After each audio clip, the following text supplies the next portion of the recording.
Tonight on CBC Vancouver News. That's a great news. Massive mining merger. Vancouver's Teck Resources is joining forces with another giant.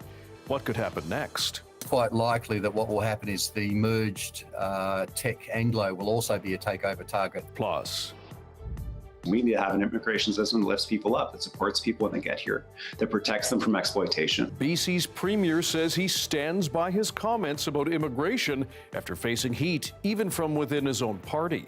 We can't have an immigration system that fills up our homeless shelters and our food banks. And we're not just celebrating affordable housing. We're celebrating hope, opportunity, and the foundation for young lives to flourish. more homes are being built for young people aging out of BC government care, while advocates push for a lot more. This is CBC Vancouver News.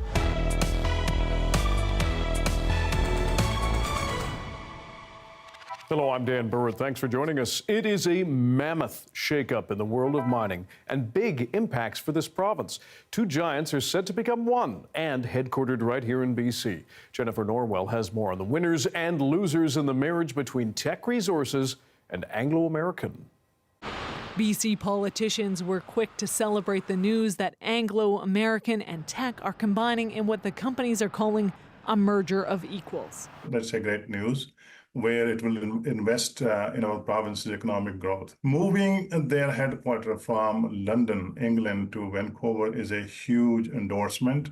Along with the mining minister, the premier is marking the news on social media and has plans to attend one of Teck's major mines later this week.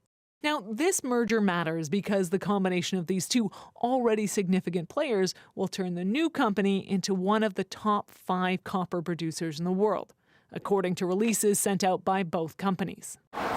Teck currently runs a zinc and lead smelter in Trail in the Kootenays, an operation that was referred to by the premier in January as a main source of metals for the U.S. If the United States doesn't get this metal from the Teck smelter in Trail, it's not available at all. In addition to this key smelter, Teck also operates Highland Valley Copper, a massive open-pit mine just outside of Logan Lake, which has been approved for a major expansion. That'll keep operations going until 2046. Mining experts are watching closely to see what happens, and some say Anglo American has been struggling with mining diamonds and coal. Some people are speculating that actually it's not a merger of equals, it's actually a takeover by Teck, with Anglo being a bit of a lame duck at the moment. Steen says he thinks this merger will be a benefit for BC, especially if Anglo Teck does headquarter in Vancouver as promised. I think it's going to be a net positive, and it'll open up a lot of job opportunities here in Vancouver. While this comes as a significant move in the world of mining, there could be more to come. It's quite likely that what will happen is the merged Teck Anglo will also be a takeover target for some of the larger players. While the boards of Anglo American and Teck unanimously support this merger, it does depend on regulatory conditions and could take a year to 18 months to complete. Jennifer Norwell, CBC News, Kamloops. Premier David Eby is standing behind his comments he made about the temporary foreign worker program. Last week, Eby blamed Canada's immigration system for putting pressure on shelters and food banks. As Katie DeRosa reports, the comments led to some backlash, including from within his own party. We need to have an immigration system that lifts people up, that supports people when they get here, that protects them from exploitation, and ensures that programs like the temporary foreign worker program aren't used to drive down wages. Premier David Eby responding to the backlash to these comments. We can't have an immigration system that fills up our homeless shelters and our food banks. Last week, Eby called for Ottawa to cancel or reform the temporary foreign worker program, a position closely aligned with federal Conservative leader Pierre Poilievre. Katrina Chen, a former NDP cabinet minister who co-chaired Eby's leadership campaign in 2022, says the comments left her furious. I was pretty shocked by pointing fingers, by saying that a certain community is taking more resources than the other is just not right, is divisive. Those who work at some downtown Eastside shelters say Eby's statement isn't accurate. Nick Wells of Union Gospel Mission says about 10% of clients are immigrants. The kind of assertion that immigrants and newcomers are filling up shelters seems to be off base. It does create a bit of harm when it perpetuates these myths, also that it's any sort of one group or an individual's fault, when we know it's actually policy failure. Food banks, however, have reported seeing increased use of their services by non-Canadians.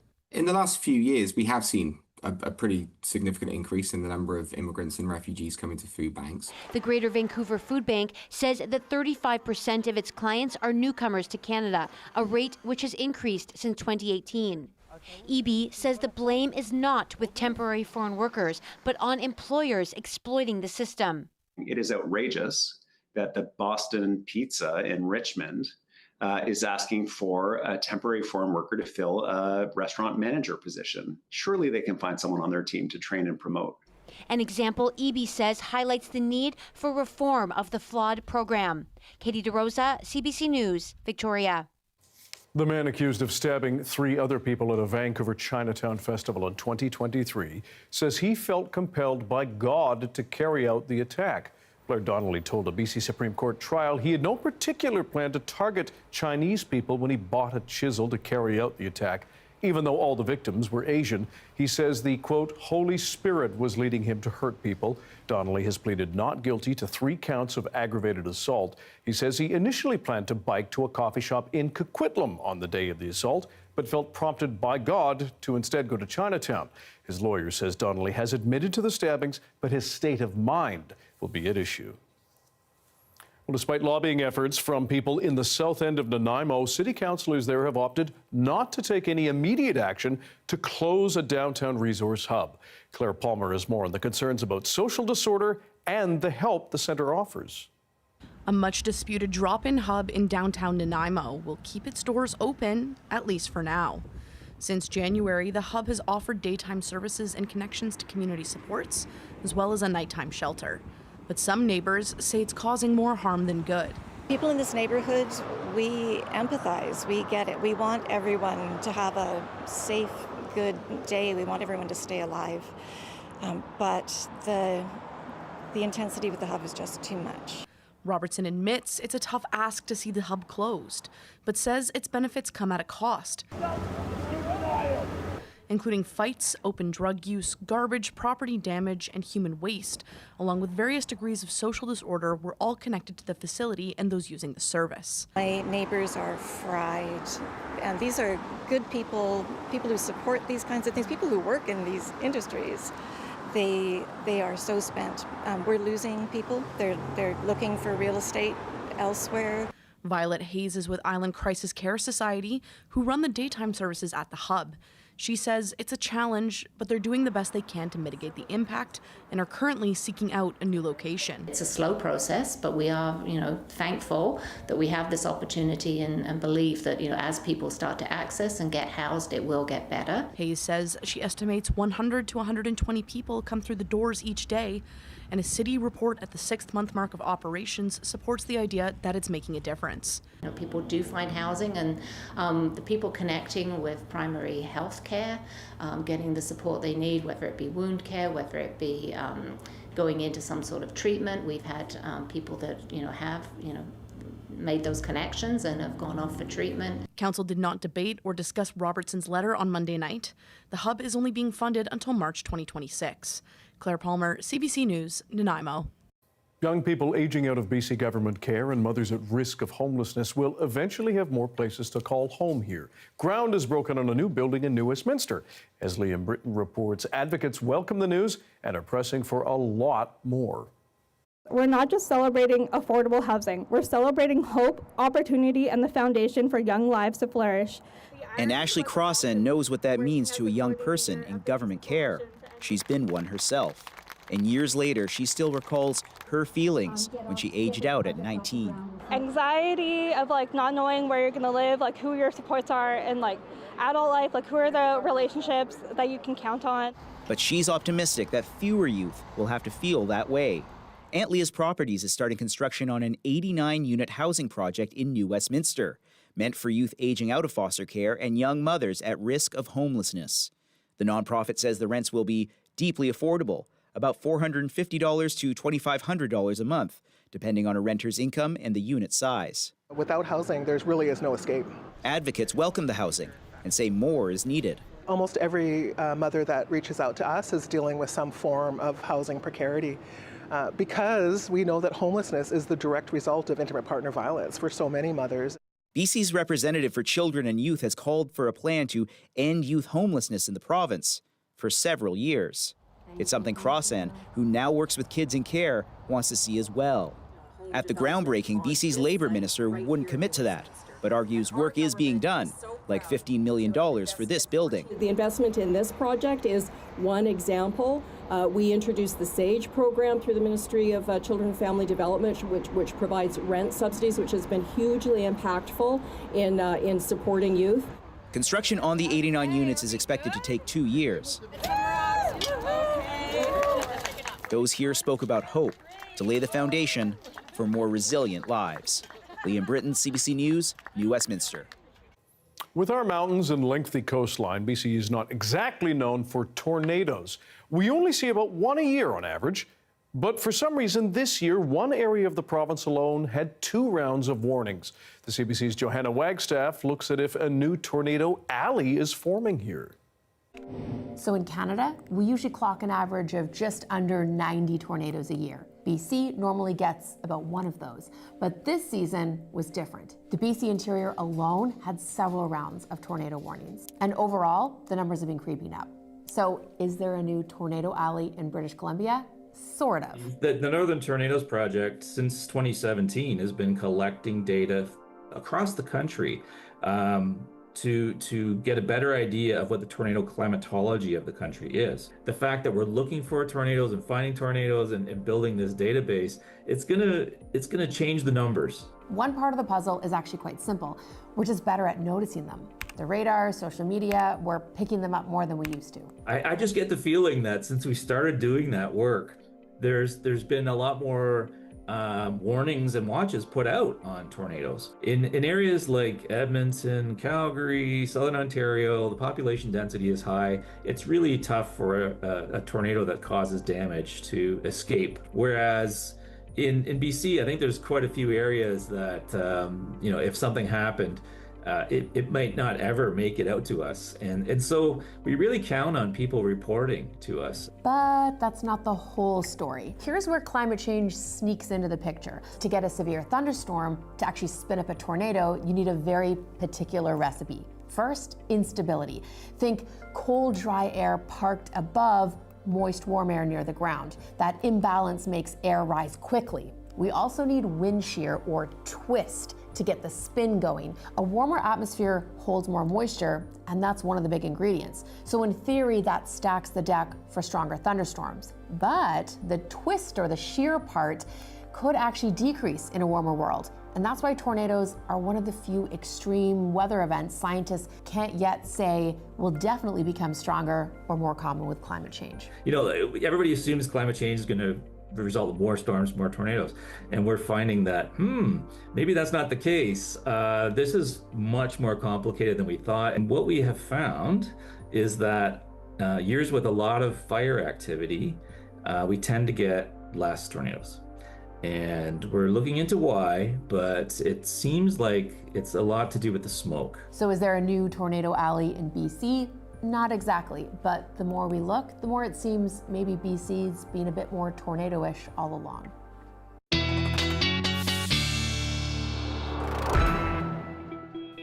Darius Madavi is here with the BC-wide weather forecast. Our first glance at it. No tornadoes spotted, at least here on the south coast. No. Thankfully. No. I was looking at the convective outlook for today. This is published by Environment Canada. And we do have an area of moderate thunderstorm risk today, or we have had, I should say. And fortunately, no tornado risk associated with that. 10 to 20 millimeters of rain in some areas, gusts up to 60 kilometers per hour. But no tornadoes, so that's a little bit of good news. Tomorrow, that thunderstorm risk will shrink to just this corner of the province around the East Kootenays. In the meantime, of course, we've seen those thunderstorms really rolling through the interior. That is likely to continue. Fire danger remains high for the northern half of the province and moderate to high in the southern interior as well as in the Kootenays. So a number of things to be watching. Dan, we'll have more later in the show. Sounds good. Thanks, Darius. Thank you. Public sector workers pushing their strike into new areas. Why this strategy could coax the province back to the table. That's coming up next.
BC's public service employees are expanding picket lines across the province as job action enters week 2. As Pinky Wong shows us, the BC General Employees Union says the current offer from the province is still not good enough. The BC General Employees Union says over 1,000 more BC public servants are joining in picket lines today, including those working in correctional and pretrial services. In Surrey, a new picket line has been set up here at the pretrial service centre. A good hub here. You've got the courthouse side by side. This is one of our largest correctional centres in the province. Surrey is one of the most kind of locations that gives us good visibility to the public. He says members have been getting support from the public. Very good. The morale is really high on all the picket lines. Our resolve is strong. We're asking government to come back to the table. We're waiting for a call from government. And we want to get back to the table so we can, they can bring an enhanced wage proposal back to us. We're going to be jumping at that, and that's our goal. The union says the job action is now expanded to Nanaimo, Nelson, Williams Lake, Kamloops, Kelowna, Cranbrook, Smithers, and Fort St. John. On Monday, the Ministry of Finance says the government is proposing a 4.5% compensation increase over 2 years, made up of both general wage increases and cost of living allowances. The BCGEU says they're seeking an 8.25% wage increase over 2 years, plus cost of living adjustments and fair access to remote work. One labor expert describes the escalation as a common strategy by labor unions. It's obviously much less disruptive to have 4,000 workers on strike than 35,000 workers on strike. But maybe you only need that much to get the employer to the table. He says the impact to the public depends on what the union thinks would leverage the most. In the past, we've seen liquor distribution facilities impacted, and that's obviously going to have ripple effects throughout the hospitality industry, with hotels, restaurants. BCGEU says the provincial government has refused to return to the bargaining table with a revised wage offer since talks broke down in July. Until then, it plans to escalate job action across the province. Pinky Wong, CBC News, Surrey.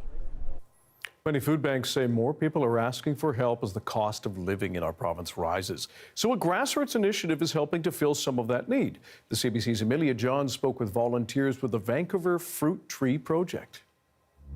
There's just so many here. There's no way one family could use them all. There's around 50 to 100 pounds of green grapes growing on James Baugh's back porch in Kitsilano. I eat a few, but there's just way too many to eat as a side dish or whatever. So yeah, it's best to donate them. He's called the Vancouver Fruit Tree Project for help. Volunteers are brought in to pick the fruit and donate it to charity. We partner with a lot of different neighborhood houses, community cooking programs, and there we really see that the benefit, and it's so nice to have actually local fruit. Over the past 25 years, more than 100,000 pounds of produce has been harvested from homes. The picks can take an hour or two, with volunteers packaging the fruit and loading it up for people in need. Once the fruit is picked and packed, it goes to charities like City Reach, which gives out about 1,000 food hampers each week. It helps so much. And it makes sure that we can add more variety, more color, and more quality of food that is going back to the community. The program also helps reduce food waste. It's interesting to think of how much food is basically going to compost because people don't know how to properly use it or sort. This year it's been a bumper crop. For homeowners like Baugh, there's another benefit. It also helps keep my porch from getting covered in grapes as they fall to the ground. So it's it's a win-win situation. The group has done about 80 picks so far this year, and with demand from food banks and charities growing, volunteers are hoping to do a few more before the end of harvest next month. Amelia John, CBC News, Vancouver. Here's a look at the day that was. High up on Cypress Mountain. Darius, you will have your BC-wide weather forecast coming up next.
The mayor of Barrie, Ontario, is declaring a state of emergency over homeless encampments. He's blaming what he calls an increase in lawlessness. Ithel Musha shows us what the new declaration means and the possible fallout. It's encampments like this that has Barrie's mayor taking action. We've had to today declare a state of emergency. Alex Nuttall says it's all about reclaiming the city's streets. The declaration will allow city staff to quickly tear down encampments and hire contractors to help with the city's response, including more supports. Social services, those are provided by Simcoe County, not by the City of Barrie, as mandated by the provincial government. And so what this allows us to do is to be in charge of that. Nuttall says the encampments have brought a sense of lawlessness, and he attributed a host of other issues to them, like increased E. coli levels in a local waterway and what he calls rampant drug use. Earlier this year, 2 men who lived inside an encampment were killed and dismembered. The accused also once lived among them. These are bad things, and they make people uneasy and uncomfortable. And we're going to move to restore that order. But one advocate says those committing illegal acts are few in number, and the focus should remain on finding longer-term solutions. We have a housing and homelessness crisis that needs to be addressed, and we're seeing more and more people and more demand on shelter systems, which is not the final solution for people. We need more housing, we need some more supports. Since the pandemic, cities across the country have been grappling with growing encampments. New Ontario legislation passed this summer gives municipalities and police more tools to dismantle encampments in parks and public spaces, like here in front of Barrie's courthouse. It's a representation of our country, and at the same time, we see problems right in front of the courthouse, which is kind of ironic. The mayor is encouraging those living in tents to seek out the new supports provided by the city, because he says no matter what, the encampments are coming down. Ithel Musha, CBC News, Toronto.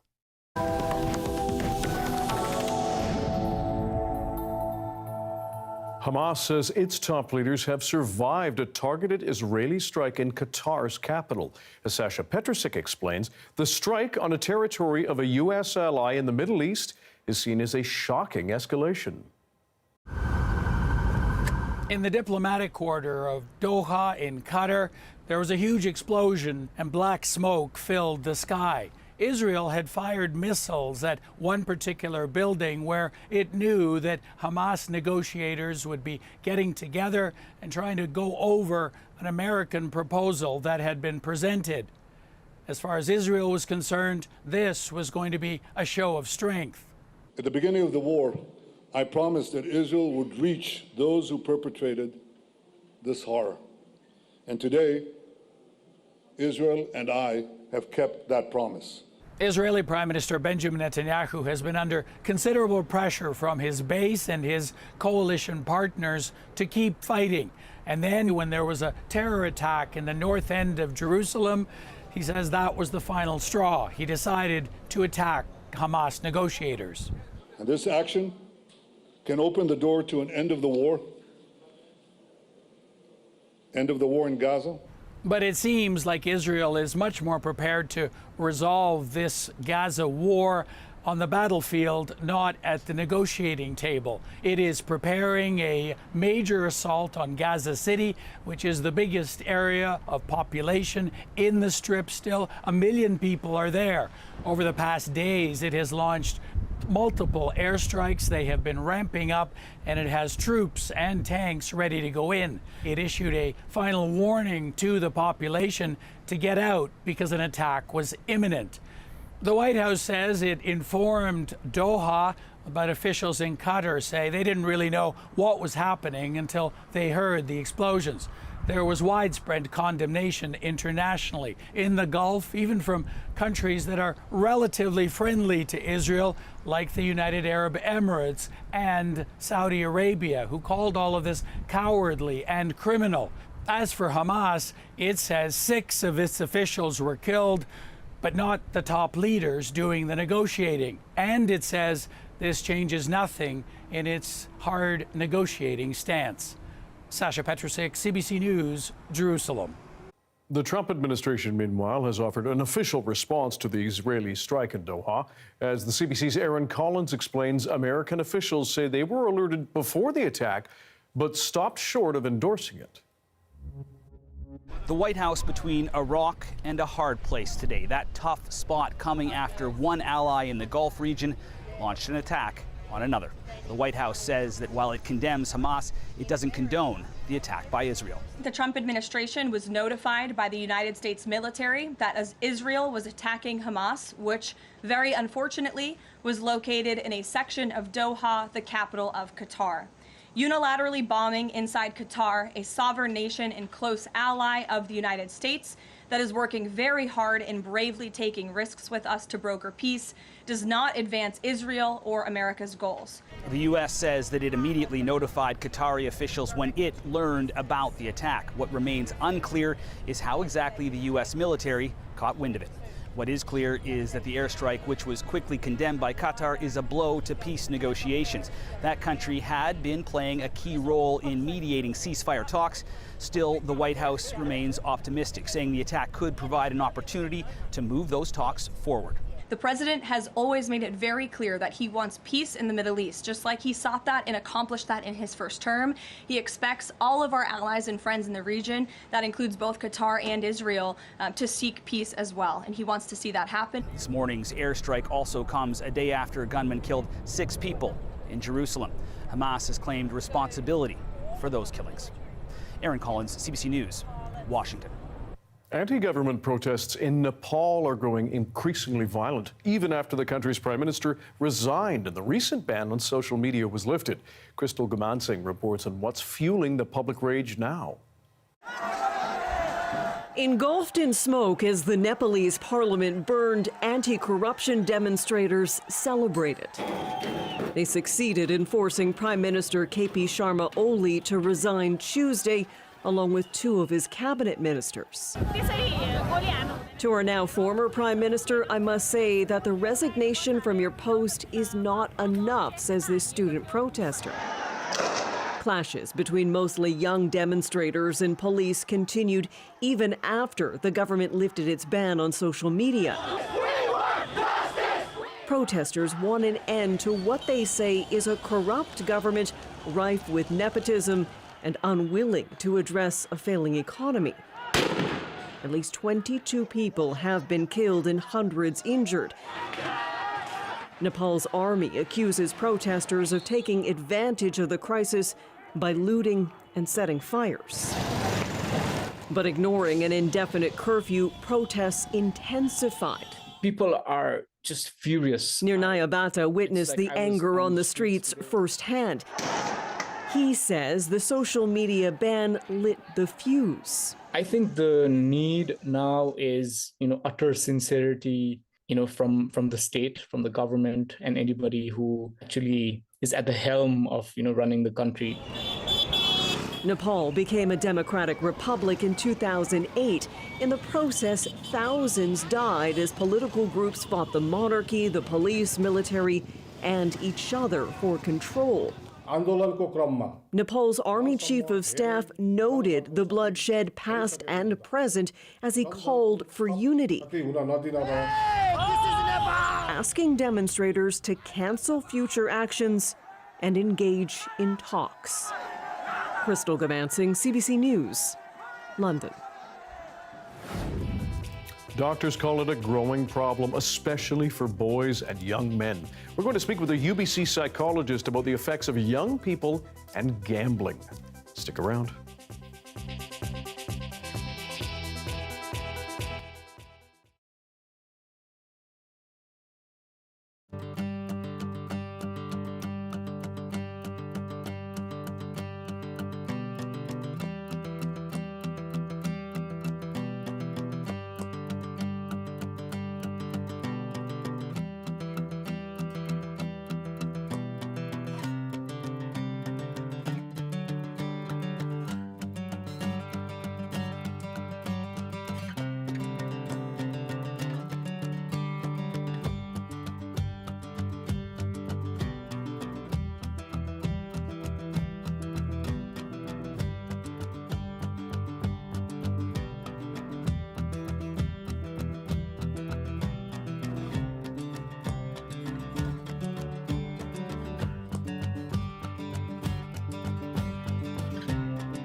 So I know when I really like a song, if within the first 3 seconds, I'm already vibing to it. Hey, I'm Rohith Joseph. Vibin' is the new show all about discovering great new songs and fresh artists from across BC and beyond. It's not one person dictating what good music is, it's the community sharing what good music is. Stream Vibin' on CBC Listen. The Alberta government has now revised its guidelines for books it says ought to be removed from schools. The update follows backlash over previous rules that might have affected some classic novels. Julia Wong has more on the latest guidelines and the reaction. A new chapter in the drama over books in Alberta schools, as new rules from the province narrow the scope of offending titles. The Alberta government now says materials containing any explicit visual depiction of a sexual act will not be available to students, such as drawings, paintings, or photos. Any material that includes visual depictions of sexual activities, that's our concern and has always been our concern from the very beginning. Written explicit content can stay on the shelves, so can anatomy books. The new rules come after CBC News obtained a list from Edmonton Public Schools of books it would have banned under the previous rules. Those included classics such as The Handmaid's Tale, Brave New World, and I Know Why the Caged Bird Sings. Edmonton Public is clearly doing a little vicious compliance over what the direction is. On top of more specific criteria, the new rules now cover all grade levels. Reviews are mixed. It makes no sense. I mean, first of all, as many of us know, our imagination is great. So to say that descriptions of sexual acts are okay, but visual depictions of them are not okay is a phony distinction. Honestly, anyone who pretends that this is censorship is really saying that they should have the right to show sexual images to other people's children without their parents' consent. Alberta Premier Danielle Smith is walking a fine line to appease a broad base, says this political expert. This could have been a lot simpler and less complicated and less public and less embarrassing for the government had they dealt with it in consultation with teachers and schools. It isn't clear how many titles will be affected, but school boards must submit a list of books they plan to remove by October 31st, and those will need to be off the shelves by January 5th of next year. Julia Wong, CBC News, Edmonton. As we've reported before, Canadian doctors are warning that younger Canadians are increasingly being bombarded with sports betting ads. And a recent report by the McCreary Centre Society also notes a rise in online gambling by youth in BC. Physicians warn this could be a problem later in life. With more for this story, we're joined by Luke Clark, professor of psychology and the director for the Centre for Gambling Research at UBC. Professor, how are these sports betting ads affecting younger Canadians specifically? Well, we can think about gambling as an age-restricted activity, but young people do find ways to get involved in gambling. And sports betting and a proliferation of ads for sports betting is one of the key routes of exposure to gambling content nowadays.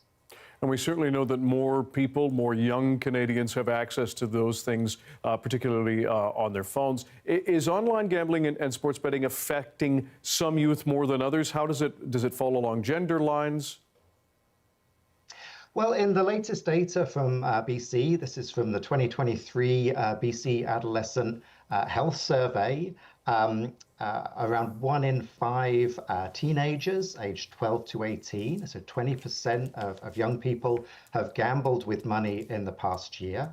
And we can certainly see high rates for sports betting among the boys in that sample. So sports betting is one of the forms of gambling that skews most heavily towards men and younger men in particular. And how does all of this square with some of the research that you're doing in terms of the concern that's being raised about younger people getting into something that some people warn could be addictive and have a host of problems later in life? Well, I think a key concern here around ads and young people is the normalization of gambling within sport. That betting on a game just becomes a routine part of watching sport, of being a fan, and I find that a very worrying development. And I think it's worrying partly because the consequences of this may be very gradual and sort of generational as this generation of youth reach the age where they can gamble as adults.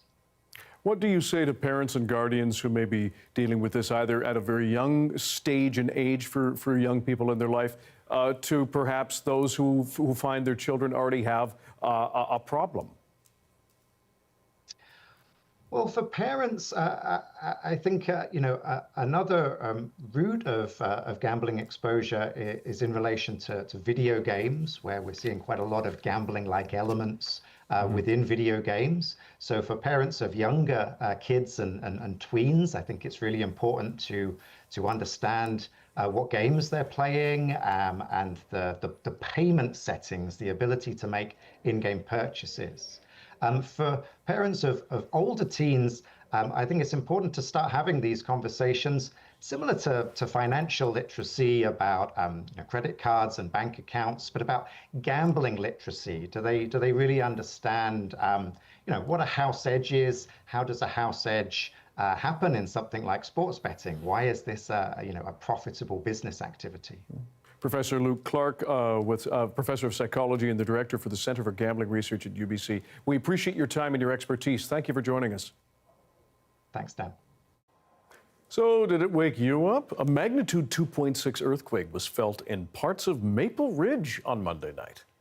We have quite a few felt reports from Maple Ridge and the eastern part of Vancouver. But beyond that, beyond the shaking, which would have been fairly brief, it wouldn't have been felt very far outside of that and would certainly not cause any damage. The quake happened just before 9:30 p.m. near Alouette Lake and Golden Ears Provincial Park, about 16 kilometers northeast of Maple Ridge. Seismologists say earthquakes like these are rare this far inland, but not unheard of. And the last time a quake occurred in this area was 3.1 magnitude in 1991.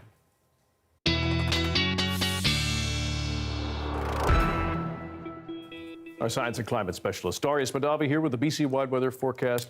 Earthquakes, as we know, always get a lot of attention in this part of the world, especially when you feel them, don't you? Yeah, I would say so. Now, Maple Ridge is very far inland, and I knew earthquakes were less common there, but I would not have guessed 1991 was the last time. That feels like a very long time ago for it to have seen an earthquake. Now, I want to talk a little bit about the smoke that we're seeing across BC. The central interior continues to see a lot of smoke. Williams Lake had very bad air quality earlier today. Other places like Prince George saw a little bit of improvement compared to the last couple days, which is a little bit of good news. But we are expecting those winds to start to shift. We may start to see some of that smoke come further south on parts of the coast. So if you're on the east coast of the island or Metro Vancouver over the next few days, we may start to see a little bit more haze, but air quality is not going to get anywhere near as bad as it was last week unless something changes pretty significantly. And that can happen. Smoke forecasting is fickle, but I'd say that we're a pretty safe bet that we may see some haze, but less likely to see anything too intense. But again, a lot of smoke coming off these fires in the inland central coast area. Now, that was what we were looking at was just yesterday with the past 24 hours. Here is the forecast. And again, you can see some more of that smoke starting to come down further south. So exactly what I was talking about, parts of the east coast of the island, Metro Vancouver area, going to expect to see more haze and more smoke, potentially making it down to surface level. But we don't have the system that's going to be pushing it down to the surface. So again, shouldn't be as bad as it was last week. In terms of the temperatures, those remain relatively constant. We might come up a couple degrees in parts of the southern interior, but we're not going to hit nearly the highs that we did, again, last week. I'm going to do a lot of comparisons to last week because it was a bit of a crazy weather situation. So this week, in comparison, seems pretty nice and pretty calm. Here is the precipitation that we're looking at. You can see some of it coming down to parts of the North Island, but no longer do most models have it making its way to Vancouver. Now, some of them still do. The models are a little bit split, but they've definitely been trending more in the dry direction. The European model does have it coming down to Vancouver still, and that's an ensemble model, so give it a little bit more weight, but I'd say it's a bit of a toss-up right now, maybe 50-50, whether we're actually going to see that rain in Vancouver and on more southern parts of the island. Unfortunately, it might end up missing us entirely. That's how it goes, but I was very optimistic yesterday, and I'm less so today. Fire danger remains high in the northern half of the province and in the more southeastern parts of BC, but lower here on the coast. And here's the smoke forecast for tomorrow. Again, bad air quality in parts of the central interior, central coast, but not here in Vancouver. Our worst day will probably be Thursday or Friday at this point. And again, watch out for that smoke on these days. But for tomorrow, should see some more clearing and some pleasant conditions. Sounds good. Thanks, Doris. Thank you. Attention soccer fans, tomorrow the first pre-sale for the 2026 FIFA Men's World Cup tickets begins. Canada, the US, and Mexico are all hosting, with 13 games to be played in this country, 7 in Vancouver.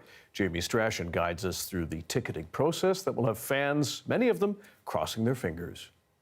25 plus yards out. Across the ocean, Canada's men's team is preparing for next summer's World Cup. Oh, wow! Derek Cornelius! Take a bow, son! Back in Canada, fans are figuring out how to buy tickets. I think that this phase is your biggest chance as a fan to get a real face value ticket. This is all that's available at the moment. Superfan Azaz Sheikh, like all Canadians, will have their first chance to purchase tickets Wednesday. Here's how it works. If you're a Visa card holder, you can enter a draw to buy tickets between September 10th and 19th. About 1 million tickets will be sold as part of this phase, and winners will be notified by September 29th. Then, beginning October 1st, can purchase up to 4 tickets for as many as 10 matches. We're really lucky because we know Canada will be in certain games, but I think there's 60-something games in that first round. Almost all the rest of them, you don't know who's going to be playing. Boylan will pick the ball inside. For other Canadians, 2 additional phases will operate in a similar fashion, one from October to December and another after the final draw is decided.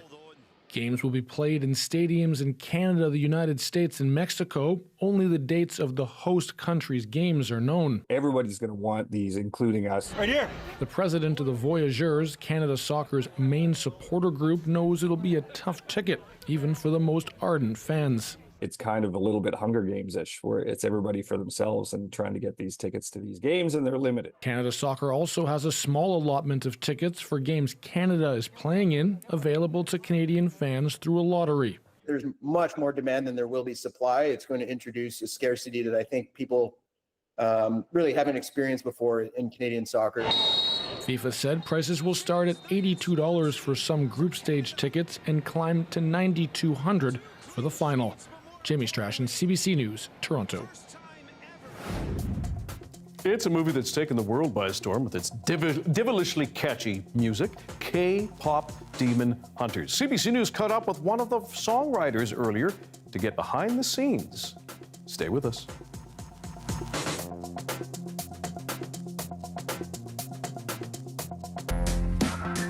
This is Vancouver is a new CBC podcast where we explore the issues, the stories, and the people that make this place home.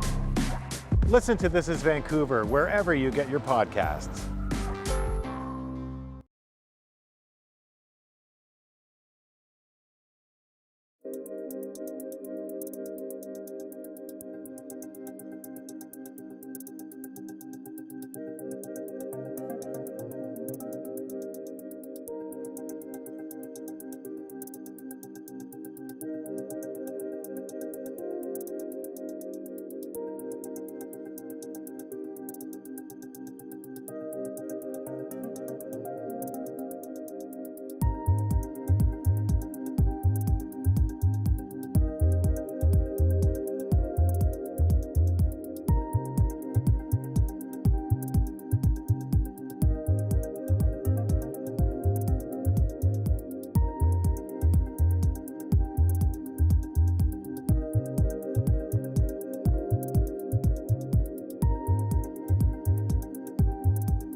Hi, I'm Amy Bell, and here's what's in your CBC inbox. Calling all soccer fans, don't miss the last Vancouver Rise home game of the regular season at Swangard Stadium on Saturday, September 20th. Come take your shot at a CBC host and share your soccer stories for a chance to win some great prizes. And don't miss out on contests, special series, events, and plenty more with CBC's e-newsletter. Subscribe at cbc.ca/Vancouver inbox right now. The Netflix animated movie K-pop Demon Hunters has become the most popular movie ever on the platform. A big part of its success is the music. And one of the key players is singer-songwriter and record producer EJ. She spoke with our colleagues on the coast. In the beginning, we kind of did write all the demos and songs for just generally all the scenes that were important. And yeah, so in K-pop, the demos are usually really fleshed out and essentially record ready. All the backgrounds, beautifully sung, ad-libs, everything's done. So I think that kind of probably helped because it helped the directors and people to see the vision since the songs are so produced. And yeah, I think that's kind of where it started. And the directors were so kind enough to ask me to sing. I think they got used to my voice because I sang literally all the demos, including the boy band song "Cause Your Idol" I wrote, and I had to sing that one too. But yeah, I think that's where it started, and I was like, "Are you kidding? Of course!" And it's kind of in a way efficient because I wrote the songs as well, co-wrote the songs.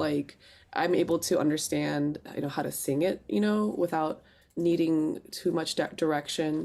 And I think that was just a more efficient and faster process in general, but also just super honored to be able to sing Rumi because I've always loved her character. Yeah, but it's still, again, I'm shaking my head at just the success of this movie. As of today, 4 songs from the soundtrack are still in the top 10 on the Billboard Hot 100. And that's How It's Done at number 9, Soda Pop number 6, Your Idol at number 5, Golden at number 1. And as you point out, you wrote and co-wrote 3 of those songs. So what goes through your mind when you think of your work, breaking records, setting records, and continuing to do so even months after the movie's release? I think the first thing I thought was hard work does pay off at the end, I guess. Yeah, that's how I felt, and I felt incredibly validated. Cool. Have you seen it? Not yet, but I will. Thanks for being with us tonight. You can watch this newscast on CBC Gem, YouTube, and our website. And we'll have your next local news at 11 o'clock, right after the National. Good night.